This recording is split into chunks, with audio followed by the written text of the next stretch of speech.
Bonjour à tous, bienvenue dans cette vidéo dédiée à Binance. J'ai réalisé dans cette vidéo le tutoriel le plus complet possible sur le sujet, qui va aussi bien compléter la partie PC que la partie mobile.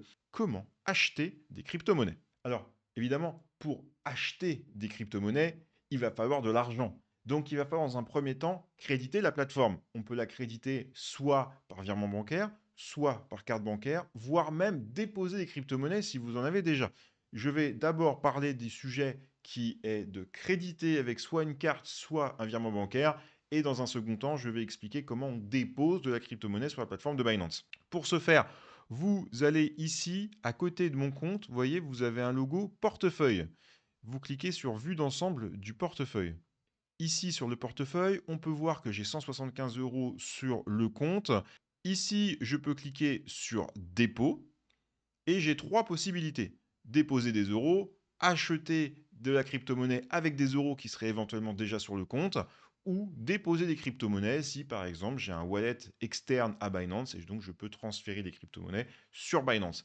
Ici, on va cliquer sur déposer des euros parce qu'en théorie, pour l'instant, il y a zéro, il n'y a pas d'euros, il n'y a ni de crypto sur Binance. Sur la page des dépôts en euros, vous avez plusieurs possibilités. Soit vous faites du virement qui est instantané, soit vous faites du Apple Pay, Google Pay ou Mastercard.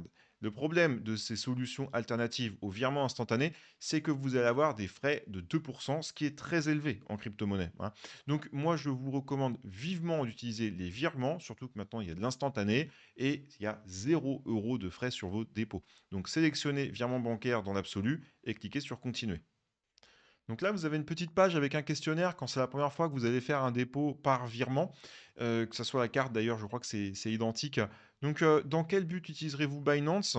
Alors moi, je vais cliquer sur investissement. Alors attention, regardez si vous cliquez pile poil sur la flèche, ça ne marche pas. Il faut cliquer en plein milieu de la case.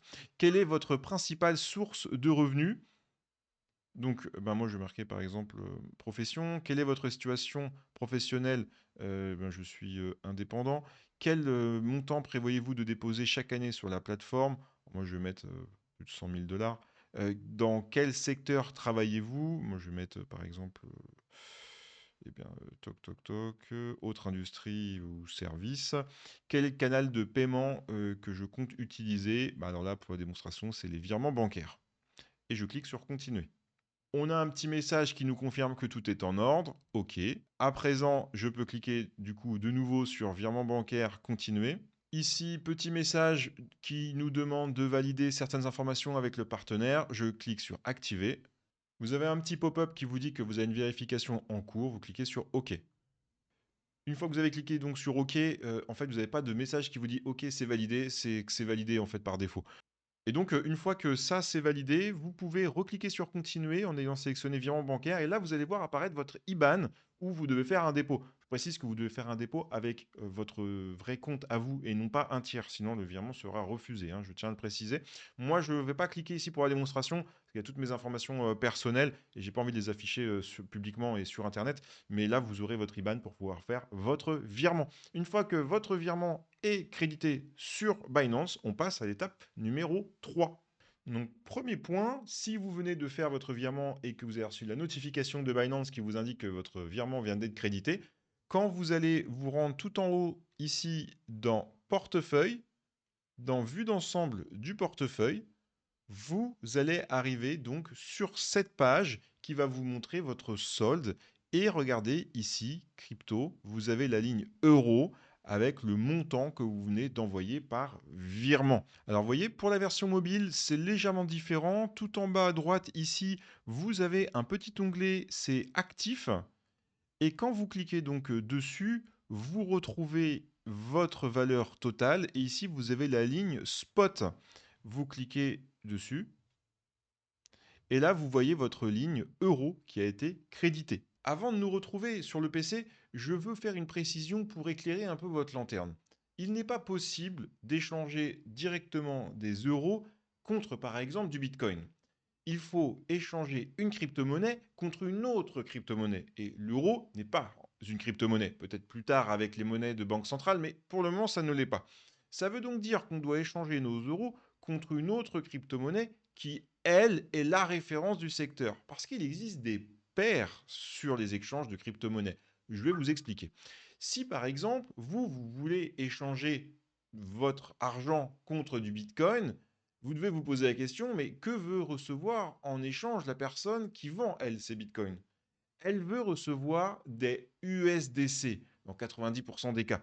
Donc, ça veut dire que si vous voulez acquérir du Bitcoin, vous allez devoir avoir en possession des USDC. Or, à ce stade, vous avez uniquement des euros. Il faut donc convertir des euros en USDC. Et là, vous allez me dire, qu'est-ce que c'est que ce truc? L'USDC est un stablecoin. Ça veut dire qu'il est toujours égal à la valeur intrinsèque, il n'est pas volatile. Ici, l'USDC représente USD, c'est un dollar tokenisé. Ça veut dire que quand vous possédez dans votre portefeuille un USDC, en réalité, vous détenez un dollar. Ça ne bouge jamais. Ensuite, il faut comprendre que cet USDC, il est régulé en Europe. Or, le grand concurrent, l'USDT, lui, n'est pas régulé. C'est pour ça que Binance, étant une plateforme régulée sur le sol français et européen, doit utiliser USDC et ne peut pas proposer l'USDT. Ça veut donc dire qu'on va, dans un premier temps, ensemble, échanger des euros en USDC et ensuite, on pourra échanger les USDC contre des bitcoins. Une précision, il y a toujours une paire de devises. Vous ne pouvez pas acheter des bitcoins contre rien. Donc c'est toujours, par exemple, Bitcoin USDC, Bitcoin contre Ethereum. Les grosses paires majeures peuvent s'échanger entre elles sans passer par le stablecoin. Vous l'avez compris. Allez, on se rejoint ensemble sur le graphe. On se retrouve sur la page Home de Binance.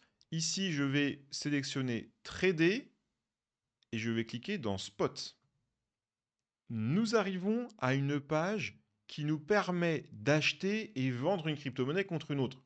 On voit également le graphique en temps réel qui nous donne même le cours exact au moment où je tourne cette vidéo à 89 260 $. Vous voyez le prix ici et vous le revoyez affiché en gros en haut à gauche.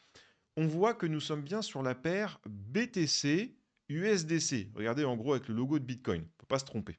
Nous, pour le moment, on ne peut pas acheter de Bitcoin. On doit acheter de l'USDC contre nos euros. Donc, je vais regarder, aller tout à droite, ici. Là, il y a un petit champ de recherche. Et je vais taper euro. Et je vais chercher la paire USDC. Et regardez, ici, en premier, nous avons euro USDC. Je vais cliquer dessus. On se retrouve donc sur la page dédiée à l'euro contre l'USDC. Regardez ici, je peux échanger des euros contre des USDC. Et nous avons le taux de change, 1,16. Vous me passerez les virgules très lointaines. Ici, je vais baisser un petit peu, regardez, mon écran. Et ici, nous avons les zones où nous pouvons définir des prix, des volumes et passer à l'achat ou éventuellement à la vente. Regardez ici en bas à droite, j'ai 171 euros, c'est ce que j'ai dans mon portefeuille, c'est ce qu'on a vu précédemment. Et techniquement, ça veut dire que ça représente 199 $, 199 USDC. Donc moi, je veux vendre des euros, vous avez plusieurs façons de le faire. Vous avez la possibilité de le mettre en ordre limite, ça veut dire que vous dites, bah non, moi 1,16, ça me plaît pas trop le taux de change. Je préfère attendre d'avoir 1,20, 1,20 $ pour 1 euro. Bon, ça veut dire que là, vous cliquez ici sur limite, ce qui est présélectionné par défaut.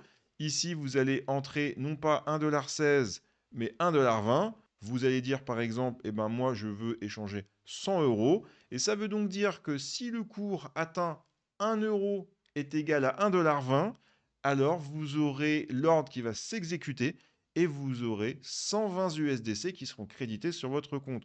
Le problème de faire ça, c'est que le 1,20 $, on ne sait pas s'il va arriver, peut-être, peut-être pas, et puis c'est surtout dans combien de temps. L'objectif ici, c'est surtout de pouvoir avancer dans la démonstration.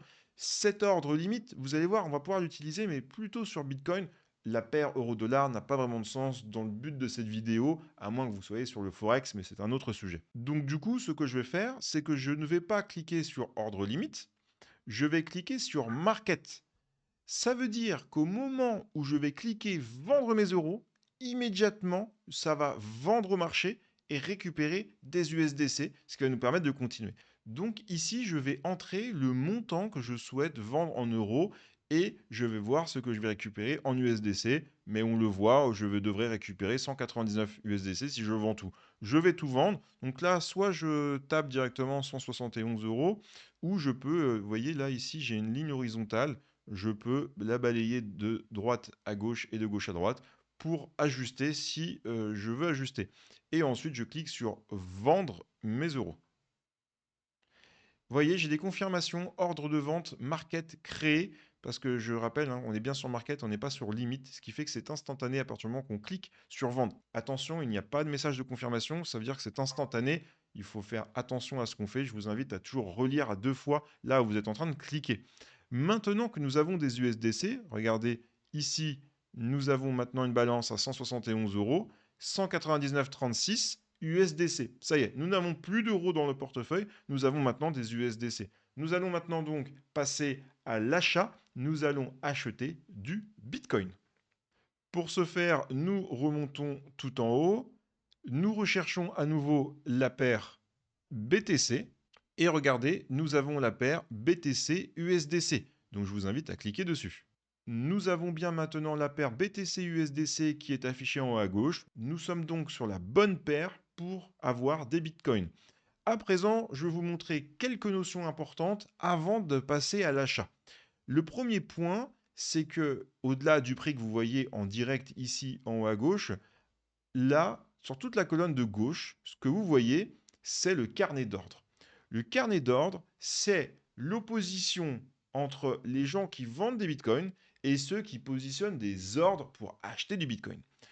Quand vous êtes vendeur de bitcoin, eh bien vous vous retrouvez en haut, ici, toute la zone rouge. Et quand vous êtes acheteur de bitcoin, vous êtes ici en zone basse.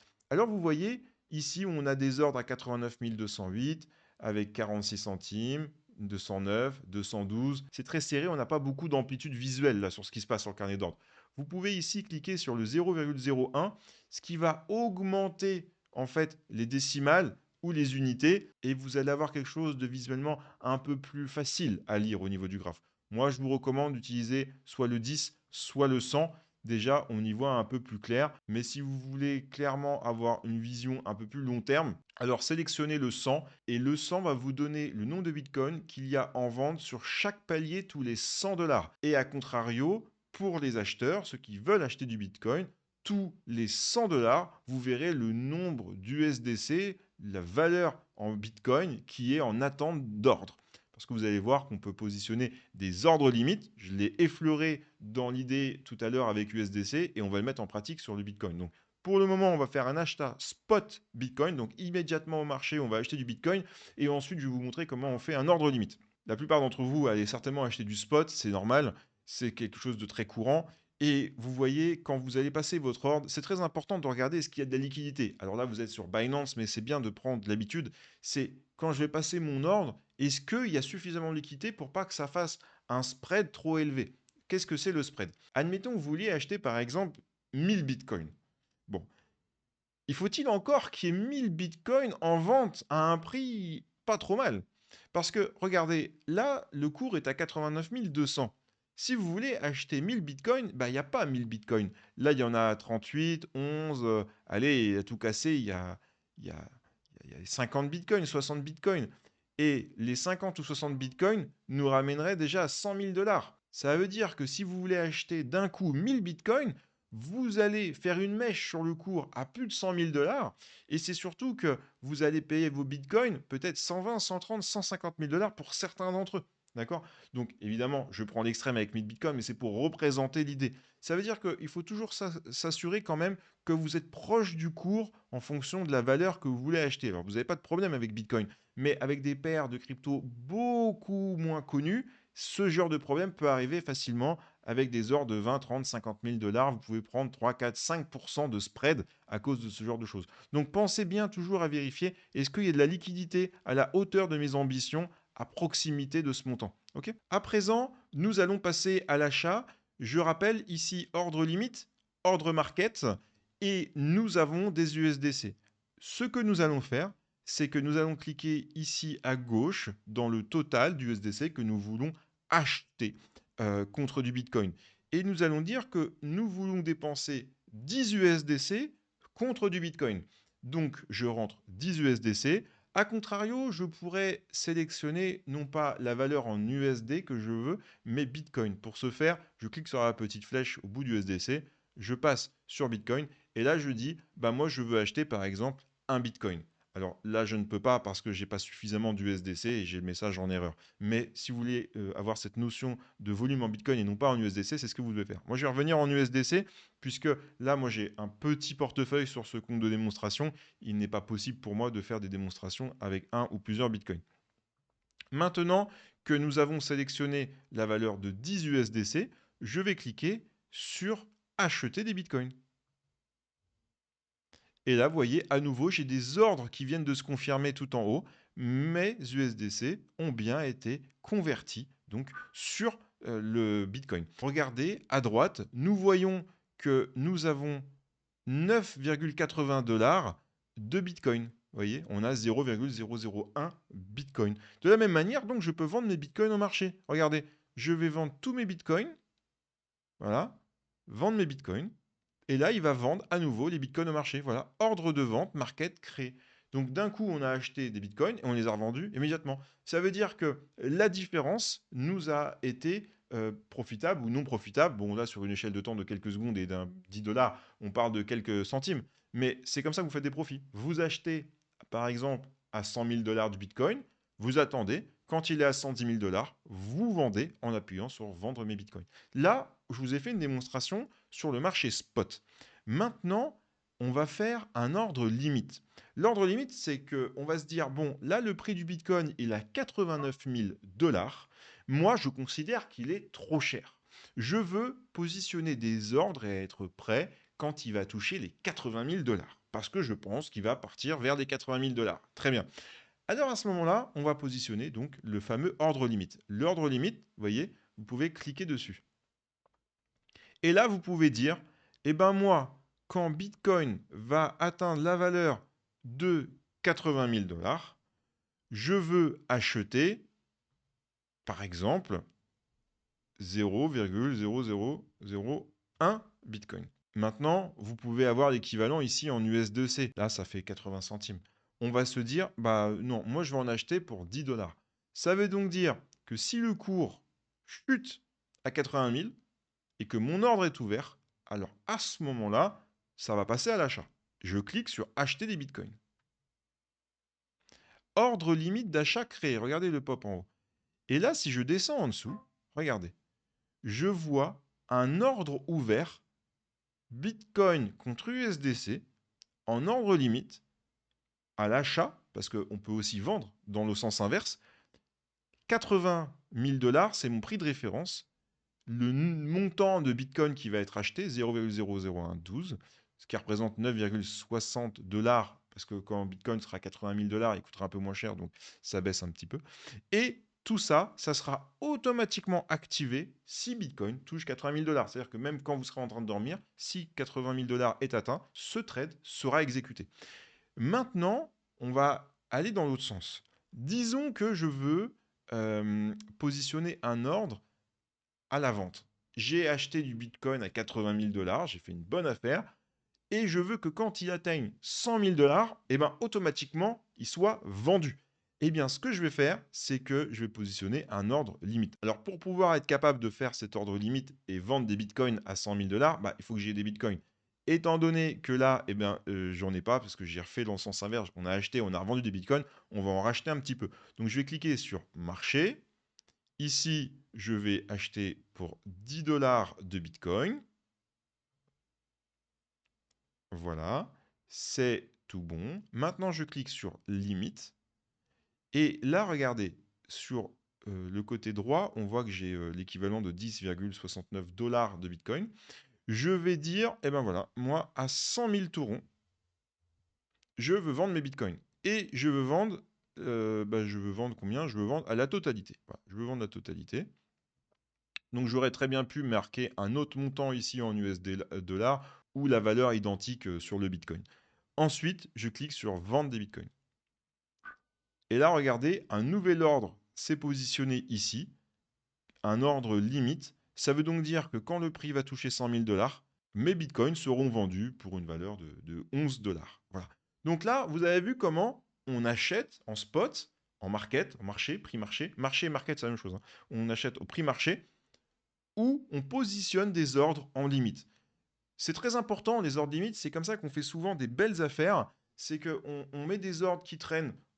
Là, je prends l'exemple des 90 000, mais on met des ordres un peu à 80, 75, à 80, 70, 60, 50, 40, des fois dans des trucs de très fonds, très très bas. Parce que parfois, il y a des gros joueurs en crypto qui font des erreurs. Ça arrive plus souvent que ce que vous croyez, qui vont vendre 500, 1000 bitcoins, ils mettent un zéro de trop. Et du coup, ça crée une mèche sur le marché pendant un quart de seconde. Et vous, si vous avez un ordre qui est positionné, bah, vous attrapez l'ordre et vous faites une plus-value en général assez intéressante. On voit de moins en moins de choses incroyables dans ce genre-là, mais ça arrive. Je voudrais également vous préciser quelque chose entre les stop limits ici et les stop market. C'est une notion qui permet, quand vous êtes sur des trades et surtout sur des gros volumes, de pouvoir limiter les pertes quand le cours baisse trop vite et quand vous êtes sur des notions de trading, pas vraiment sur du spot. Donc, je ne vais pas l'aborder dans cette vidéo parce que je considère que ces notions-là, les trailing stop, les stop market, les stop limit, etc., ça a plutôt des notions de trading. De la même manière qu'avant de commencer à parler de ces termes-là, il faudrait connaître toutes les structures, les bougies japonaises, etc., comment tout ça fonctionne au niveau des graphiques, et ce n'est pas le sujet de cette vidéo. J'ai une vidéo, même plusieurs vidéos dédiées sur le trading pour les débutants, les confirmés, et même pour les experts. Donc je vous invite à plutôt aller regarder ce type de vidéo si ce type de sujet vous intéresse. Pour compléter la version PC, je parle rapidement également de la version mobile, même si c'est sensiblement la même chose. Regardez tout en bas, le troisième onglet, c'est Trade. Il faut cliquer dessus pour aller sur la bourse des échanges. Et tout en haut à gauche, regardez, là actuellement, je suis sur la paire BNB USDC. Mais si je clique dessus, je peux aller sur BTC USDC. Voilà. Et ça me ramène exactement à la même page qu'on avait vue sur PC, simplement au format mobile. Ici, je peux revoir que je peux sélectionner juste en dessous le gros bouton en haut acheter. Eh bien, je peux sélectionner Market. Je peux sélectionner également une autre typologie, comme par exemple Limite, comme je vous ai montré précédemment, qui met les ordres en attente de toucher un prix en particulier. Et sinon, c'est exactement le même concept, simplement il est réduit à version mobile. C'est pour ça que je ne m'attarde pas spécialement plus sur la version mobile, c'est simplement un concentré et un condensé de la version PC. N'hésitez pas à vous abonner à la chaîne pour retrouver cette vidéo très facilement. Si vous avez perdu un petit peu la mémoire sur certains points, ça vous fera gagner beaucoup de temps. L'autre point également que je tiens à vous préciser, c'est que cette première étape de savoir acheter, transférer, etc., la crypto-monnaie et les bitcoins, c'est la première étape de l'univers de la crypto-monnaie. Il y a beaucoup d'autres choses. C'est vraiment un sujet extrêmement vague. Sur cette chaîne, je traite tous les sujets en profondeur et de manière détaillée et de manière pédagogique. Je vous invite donc une fois de plus à vous abonner à la chaîne. Et sachez qu'il y a également un groupe Telegram avec des choses très intéressantes où on essaie de trouver des petites pépites avant tout le monde, les cryptos un peu méconnus du grand public avant qu'elles soient sur Binance par exemple. J'ai aussi plein de petits tutos comme par exemple comment configurer son wallet, quel est le meilleur wallet crypto, etc. etc. Sur ce, je vous souhaite la bienvenue dans l'écosystème des crypto-monnaies. Bye bye, c'était Buller.